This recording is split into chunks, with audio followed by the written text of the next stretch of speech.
اور شامی کا منصوبہ آخرکار کامیاب ہو جاتا ہے۔ اون اور آئلہ کے درمیان غلط فہمیوں کی ایک ایسی مضبوط دیوار کھڑی ہو جاتی ہے جسے چاہ کر بھی آئلہ گرا نہیں پاتی۔ آئلہ روتے ہوئے بار بار صفائی دینے کی کوشش کرتی ہے، خدا کے لیے میری بات سن لے، شامی مجھ سے ملنے نہیں آیا تھا، میرے پاس تو رملا آئی تھی، آپ بہت بڑی غلط فہمی کا شکار ہیں۔ مگر اون کا غصہ اس کی عقل پر حاوی ہو جاتا ہے، وہ آئلہ کی ایک بھی بات سنے بغیر اسے کمرے سے دھکے دے کر باہر نکال دیتا ہے اور کہتا ہے کہ آئندہ کے بعد میرے سامنے اپنی بے گناہی کا ڈرامہ مت رچانا، میرے لیے سب کچھ ختم ہو چکا ہے۔ غصے اور ٹوٹے ہوئے دل کے ساتھ اون بی جان سے فون پر بات کرتا ہے اور اسے تمام حقیقت بتا دیتا ہے اور کہتا ہے کہ بی جان، آئلہ مجھے دھوکہ دے رہی ہے، میری غیر موجودگی میں اس نے شامی سے ملاقات کی، میں نے شامی کی گاڑی گھر سے باہر نکلتے ہوئے دیکھی، مجھے آئلہ سے اس بات کی امید نہیں تھی، میری ہزار کوششوں کے باوجود بھی آئلہ مجھے اپنا نہیں سکی اور نہ ہی اس کے دل میں میرے لیے کوئی بھی محبت ہے۔ بی جان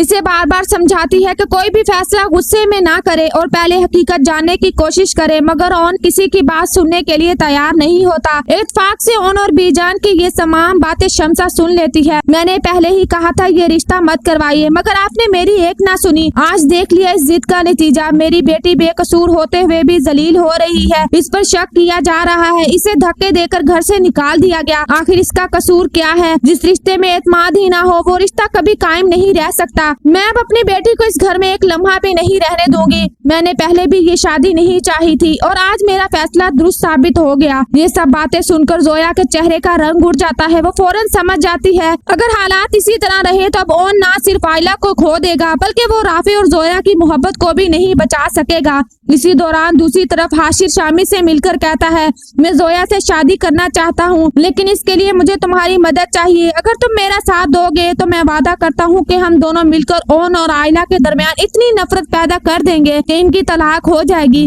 میں جانتا ہوں کہ تم آج بھی آئلہ سے محبت کرتے ہو اور اسے حاصل کرنے کے لیے